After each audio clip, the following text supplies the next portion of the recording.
गरीब परिवार है, बुजुर्ग लोग हैं, ये लोग यहाँ आते हैं, भजन करते हैं, भोजन करते हैं और दक्षिणा ले जाते हैं।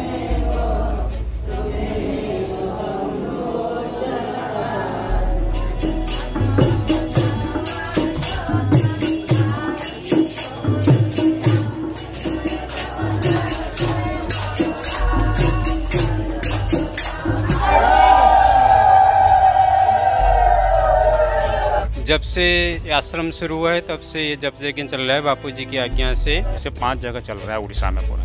और अनाथ भी हैं, कोई कोई विकलांग भी हैं, कोई कोई अंधे हैं, चल नहीं पाते, उनको यहाँ पर ये आते हैं और भजन कीर्तन करते हैं। भोजन के लिए भी भोजन और दक्षिणा भी दिया जाता है। गरीबों का पेट भी भरे और उनका आध्यात्मिक उन्नति भी हो। ऐसा सोच, ऐसे परोपकार की भावना, ऐसे लोकहित की भावना कोई करने वाला है तो विश्व भर में केवल आसाराम जी बापूजी हैं। जिसका कोई आशा नहीं, उसका आशा आसाराम है, इसीलिए उनके नाम भी बापूजी के नाम में आसाराम पड़ा है। हमको खाने देता है, पैसा देता है, कपड़ों देता है, क्या नहीं देता है हम लोग को। बापू ही हमको रक्षा करचंदी, साहाय्य करचंदी, से ही हमारा रक्षा करता है।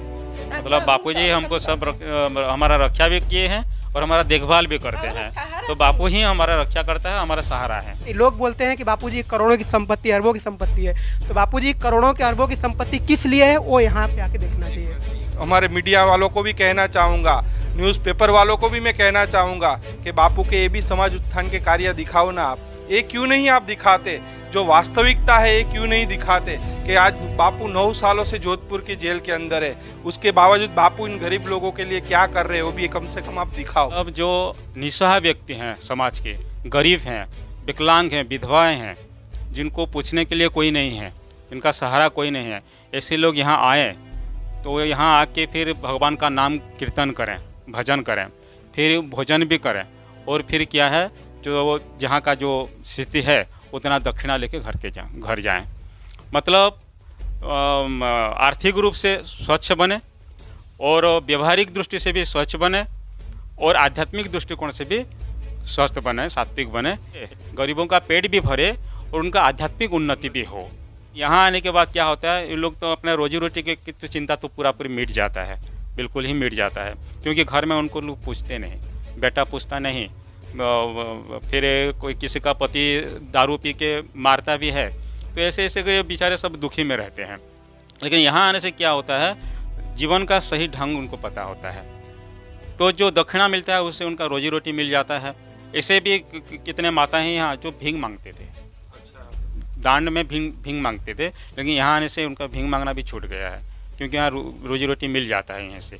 और फिर यहाँ आके जो भजन कीर्तन करते हैं, भगवान का नाम जप करते हैं, इससे क्या होता है, उन लोगों का आध्यात्मिक जागरूक होता है, तो इससे अपना मनुष्य जीवन में उनको सफल हो जाता है। तो बापूजी ये सब विचार करके ही इसे मतलब अद्भुत, मैं कहूँगा ये अद्भुत कार्यक्रम है। ये यहाँ संभालते मतलब? हाँ, ये हमारा मोहन भाई हैं, आश्रम संचालक हैं। अच्छा, यहाँ का देख रेख करते हो यहाँ? जी कितने सालों से आप? मैं यहाँ 6 साल से हूँ। 6 साल से हो? जी। तो क्या होता है यहाँ पर? जब से आश्रम शुरू हुआ है तब से ये जप यज्ञ चल रहा है बापूजी की आज्ञा से। आज के ज़माने में, कलियुग में, घोर कलिकाल में और पूरी जैसे धाम में, और अपना सदगुरु के कृपा से यहाँ जप यज्ञ 4 घंटे चलता है। यहाँ 40 माँ आते हैं और वहाँ पे जो चलता है नरेंद्र कुणा में मंदिर के पास, वहाँ पे भी 30 लोग आते हैं। 40 लोग आते हैं। कितने बजे आते हैं? ये 9 बजे आते हैं, 1 बजे जाते हैं। मतलब सुबह की शुरुआत प्रार्थना से, मतलब प्रार्थना से शुरू होता है, प्रार्थना से शुरू होता है। सदगुरु चालीसा पाठ होता है, हनुमान चालीसा पाठ होता है, फिर ध्यान होता है, कीर्तन होता है, बापूजी की सत्संग आधा घंटा 40 मिनट चलता है, और रोज आशा रामायण पाठ होता है। उपाध्यक्ष है समिति, पूरी समिति के उपाध्यक्ष हो। कितने सालों से मतलब ये चल रहा है? ये जप यज्ञ जो यहाँ चल रहा है ये 2013 से चल रहा है। 2013 से मतलब बापूजी की प्रेरणा से, बापूजी की प्रेरणा से चल रहा है। ये जो सब गरीब लोग हैं और अनाथ भी हैं, कोई कोई विकलांग भी हैं, कोई कोई अंधे हैं, चल नहीं पाते उनको यहाँ पर ये आते हैं और भजन कीर्तन करते हैं। भोजन के लिए भी भोजन और दक्षिणा भी दिया जाता है। ये उन लोग सारा मतलब संत आसाराम जी सं- बापू की संस्था के द्वारा सारा होता है। हाँ जी, हाँ जी, हाँ जी, वहाँ से आता है, अहमदाबाद अहमदाबाद से आता है। ये जो कोरोना चला था ना, कोरोना में तो कोरोना समय भी कितना लोग त्रस्त हुए, कितना प्रॉब्लम हुआ सब लोग को, लेकिन इन लोग के लिए भी दक्षिणा आता था, रेगुलर आता था और हम लोग देते थे। बहुत खुशी होते थे हम लोग। तो ऐसा कहीं मतलब पूरी के अंदर ऐसा कोई ऐसे स्कीम- कहीं मैं तो मेरा नज़र में नहीं है। मैं यहाँ से करीब 30 साल से रह रहा हूँ। हाँ जी, और ऐसे जैसे संस्था कहीं नहीं है, मेरे नज़र में नहीं आया। मैं भी आरएसएस का एक कार्यकर्ता हूँ और 4 जिले का मेरा दायित्व है। मैं संघ चालक हूँ, विभाग संघ चालक हूँ। और यहाँ भी मैं ये जो जैसे कार्य संत जी का चल रहा है, संत आसाराम जी बापू के द्वारा किया है, चल रहा है, इसमें भी मैं भागीदारी हूँ और इसका वो देखभाल करता हूँ। मेरा ऐसे थोड़ा दायित्व भी है, जिम्मेदारी है, तो उसको निभाता हूँ। हमको खाने देता है, पैसा देता है, कपड़ों देता है, क्या नहीं देता है हम लोग को। तो क्या कहना चाहोगे सरकार से, क्या कहना सरकार हमें इतना विनती करता हूँ जो उसको छोड़ दीजिए। हम लोग लास्ट टाइम थोड़ा उसका दर्शन करके स्वर्गवासी होना चाहिए। क्योंकि बड़े बड़े अपराधी को छोड़ दिया अरे जाता अपराध तो आज जाता है, कल निकल के चला आता है। ये क्या अपराध किया उसको नहीं छोड़ता है, क्यों नहीं छोड़ेगा? तो वास्तव में मतलब इनको आंखों से दिखाई नहीं देता है। जगन्नाथ पुरी के अंदर हम खड़े हैं और देखो उनकी वेदना है। मतलब आप देखो पीछे भी वो, उनको भी आंखों से दिखाई नहीं देता, लेकिन आंखों से आंसू आ गए उनके।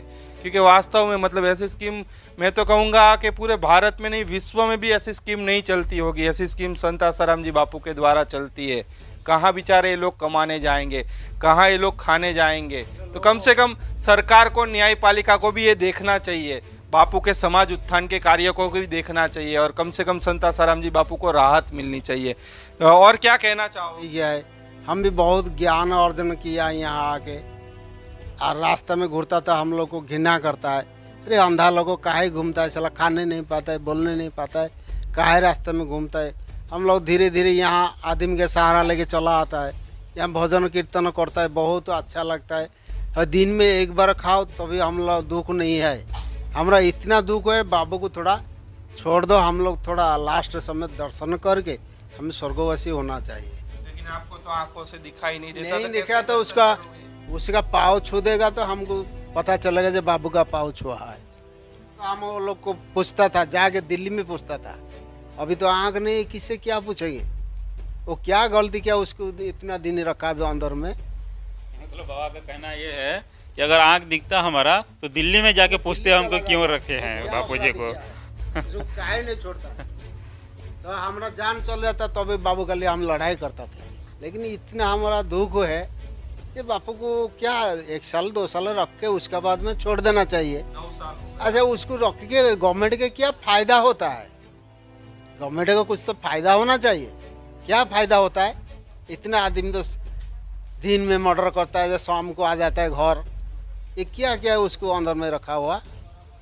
इतना है, हमारा आँख नहीं है, नहीं तो हम बिना टिकट में जाके दिल्ली में हल्ला करता था। बोल रहे हैं दिल्ली में जाके दिल्ली में जाके हल्ला करते हैं। आँख अगर दिखता ना तो दिल्ली में जाके हल्ला करते बोल रहे हैं। द्वारा तुम कौन लाभ होची, कौन मिलुची तुमको एठू? एठिकी आसवा द्वारा आमे 9 वर्ष पूर्वर जो तकलीफ सब भोगुलु, बहुत हैरान होतिलु भोगुलु। आ वर्तमान गुरुदेव आमको आणिकी पाखकू आ साधना भजन शिखौचंती, खाइयाकू दौचंती, आ पिंधिबाकू दौचंती, सब प्रकार सुविधा आमको करैचंती। मनरे शांति देइचंती। भजन कीर्तन करूचु, 4 घंटा आसुचु, दिन को 4 घंटा आसुचु, भजन कीर्तन करूचु, आ बहुत शांति आनंद पाउचु।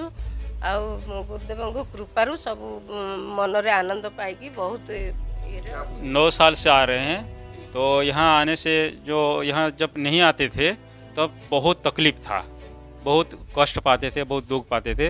लेकिन यहाँ आके वो सब कष्ट निवारण हुआ है, क्योंकि बापूजी से उनको सब मिल रहा है। मतलब खाने को मिल रहा है, पीने को मिल रहा है, सब प्रकार का सुविधा बापूजी की ओर से हो रहा है। तो क्या है, अपना दुख मिट पाया है। ये पैसे तो दिए जाते, साथ साथ में मतलब त्योहार आता है तब भी मतलब दिवाली पे कपड़े और सब मिठाई और सब देते हैं क्या?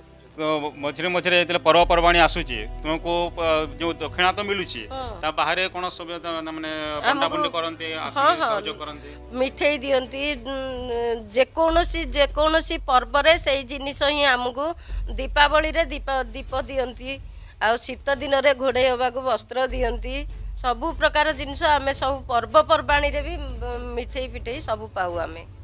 दक्षिणा तो देते ही है। हाँ, दक्षिणा तो दिया जाता है, वो तो कंटिन्यू है ही, उनका हाजिरी पड़ती है और हाजिरी के माध्यम से उनका जो जितना दक्षिणा होता है महीने में उतना उनको दिया जाता है। उसके बाद भी जो पर्व उत्सव होता है, दिवाली हुआ फिर दशहरा हुआ, ऐसे से बीच बीच में समिति वाले और बापूजी की ओर से कभी कंबल, कभी साड़ी, कभी छाता, ऐसे और मिठाई ऐसे दिया जाता है सब सामग्री। सरकार को एति जनाऊँ आम गुरुदेव को आम पाखक टे छाड़ी दिंतु कौन अपराध करिसेंती काहेकि रखिंट आम गुरुदेव को आम पाख टे छाड़ी दिंतु आम देखिले आम शांति रे जीवनटा आम काटिदेबू आम देखू खाली आम गुरुदेव को आम पाख छाड़ी दिंतु सरकार को एति बहुत अनुरोध करुचु छाड़ी दिंतु आम गुरुदेव को आम पाख को। वो माता जी बोल रहे हैं कि हम सरकार को रिक्वेस्ट करते हैं कि हमारे बापूजी को छोड़ दें, बापूजी आ जाएं, हम बापूजी को एक बार दर्शन करेंगे खाली, ऐसे उनका मांग है। को पूछो कि और कोई अगर यहाँ ये नहीं मिलता मतलब तो और कोई रोजगार है क्या इनके लिए कि वो लोग यदि एठो जे तुम दक्षिणा पाउन था तो आ कौन से रोजगार अच्छी कि चलिबार ना आ किसी रोजगार तीनटा पुछ अलग चार पड़े आम बुढ़ा बुढ़ी अच्छे खाली उनके 3 बेटे हैं लेकिन वो उधर उधर रह रहे हैं, उनके वो और उनका पत्नी दोनों बूढ़ा बूढ़ी एक साथ रहते हैं और यहाँ का जो दक्षिणा मिलता है उसी से इसका गुजारण बच्चे लोग सहायता करते हैं कुछ नहीं देते कुछ नहीं तो मतलब यहाँ के द्वारा ही सारा मतलब भरण पोषण के बच्चे लोग उनको सहाय नहीं होते हैं तो यहाँ उनका मतलब बच्चे भी सहाय नहीं होते हैं, हाँ। बापू सहाय करते हैं बस जिसका कोई आशा नहीं उसका आशा आसाराम है, इसीलिए उनके नाम भी बापू जी के नाम में आसाराम पड़ा है। जिसका कोई आशा नहीं रहता है उनका आशा कौन है ना मेरे बापू है। कि जैसे पुरी है, ये जगन्नाथपुरी तीर्थ धाम है, यहाँ पे क्या केवल आसाराम जी बापू जी का आश्रम नहीं है, बड़े बड़े महामंडलेश्वरों का भी आश्रम है, बड़े बड़े ज्ञानियों का आश्रम है, लेकिन किसी ने भी इस बात पर ध्यान नहीं दिया कि गरीबों को भी सेवा की जाए। एक बापूजी हैं जो चाहते हैं सबका मंगल सबका भला हो। नहीं, लोग बोलते हैं कि बापूजी करोड़ों की संपत्ति अरबों की संपत्ति है, तो बापूजी करोड़ों के अरबों की संपत्ति किस लिए है वो यहाँ पे आके देखना चाहिए। बापूजी पास है संपत्ति, लेकिन बापूजी को संपत्ति किस काम में आ रही है, उसका क्या उपयोग हो रहा है, यहाँ पे आके देखना चाहिए। और पुरी में भी ऐसे कोई महंत संत नहीं होंगे जिनका आश्रम नहीं है, उनको भी यहाँ दूर नहीं, वो उनको भी आके यहाँ पे देखना चाहिए कि बापूजी के आश्रम द्वारा क्या चलता है। और जैसे यहाँ पे देख रहे हैं आप, आते हैं लोग सुबह में, इनको देख के इतनी प्रसन्नता होती है कि अभी हम लोगों को भी हनुमान चालीसा याद नहीं होगा या राम जी का कोई भजन नहीं याद होगा या जगन्नाथ की स्तुति याद नहीं होगी। इन लोग यहाँ बैठे हैं, देखो कोई किताब नहीं कुछ नहीं, लेकिन इनको हनुमान चालीसा पूरा याद है, इनको जगन्नाथ जी की महिमा याद है, इनको भगवान राम जी की स्तुति याद है। अब इससे बड़ा और क्या हो सकता है। ये संस्कार बापूजी ने दिया है। सुबह में आते हैं 9 बजे बेचारे एकदम शांतिपूर्वक बैठते हैं, भगवान का भजन करते हैं। दोपहर में इनको 12 बजा फिर भोजन भी प्रसाद मिल जाता है, और शाम को फिर जाते समय घर के अनुसार जैसी परिस्थिति हो वैसी दक्षिणा मिल जाती है। ऐसा सोच, ऐसे परोपकार की भावना, ऐसे लोकहित की भावना कोई करने वाला है तो विश्व भर में केवल आसाराम जी बापू जी हैं। कि लोगों को बापू जी की संपत्ति दिखती है, बापू जी ऐसा किए वैसा कि टीवी में दिखा देते हैं, लेकिन एक बार बापू जी के सेवा कार्यों को भी देखना चाहिए। और जैसे अभी धर्मेंद्र भाई ने बताया कि ये कोई छोटी जगह तो है नहीं, विश्वविख्यात जगन्नाथपुरी धाम है। आप पूरी आते ही हो, बस पूरी के यहाँ पे बलिया पंडा पूछ लो, संत श्री आसाराम जी बापू जी का आश्रम, किसी भी गरीब से पूछ लोगे तो ही बता दे कि बापू जी का आश्रम कहाँ पे और वहाँ पे क्या होता है, वहाँ आके देखना चाहिए। और जैसे अभी हम मान लीजिए बनावट करके हम कहीं का वीडियो शूटिंग करके दिखा देंगे, लेकिन आप यहाँ पे रियल में देखिए, ये लोगों के हृदय की वेदना देखिए, ये लोगों के हृदय के भावों को देखिए कि वो लोग क्या चाहते हैं, उनको बापूजी के द्वारा कितना प्रेम मिला है, कितना उनकी उन्नति हुई है कि उनके हृदय से निकला है कि बापूजी को छोड़ दिया जाए। बापूजी को एक बार हम देखना चाहते हैं, जिसके पास आंख नहीं है तो सोच रहा है कि हम बापूजी को एक बार छूना चाहते हैं, एक बार बापूजी का हम आभार लेना चाहते हैं, उससे हमारी कल्याण जाए। तो मैं अपने तरफ से यही, मेरे और इन लोगों की तरफ से यही मेरी प्रार्थना है कि न्यायपालिका, जज जो भी हैं, जो भी बापूजी के बारे में न्याय करते हैं, जो भी बापूजी के बारे में लिखते हैं, बापूजी के बारे में बोलते हैं, साधु संत या जो भी, एक बार बापूजी की सेवा कार्यों के ऊपर झलक डालना चाहिए। राजनेता लोग लोगों का शोषण करके राजनेता बन जाते हैं और राजनेता बनने के बाद भी शोषण करते रहते हैं, फिर भी उनको जमानत मिल जाती है, उनको बेल मिल जाती है, उनको मतलब रिहा कर दिया जाता है। हमारे मीडिया वालों को भी कहना चाहूँगा, न्यूज़पेपर वालों को भी मैं कहना चाहूँगा कि बापू के ये भी समाज उत्थान के कार्य दिखाओ ना आप। ये क्यों नहीं आप दिखाते? जो वास्तविकता है ये क्यों नहीं दिखाते कि आज बापू 9 सालों से जोधपुर की जेल के अंदर है, उसके बावजूद बापू इन गरीब लोगों के लिए क्या कर रहे हो भी कम से कम आप दिखाओ। तो न्यायपालिका और सरकार से, नरेंद्र मोदी जी से भी मैं कहना चाहूँगा कि कम से कम बापू के सेवा कार्य को देखा जाए। कैमरामैन अंजनी के साथ नीलेश ठक्कर, जगन्नाथपुरी, उड़ीसा से रफ्तार न्यूज़।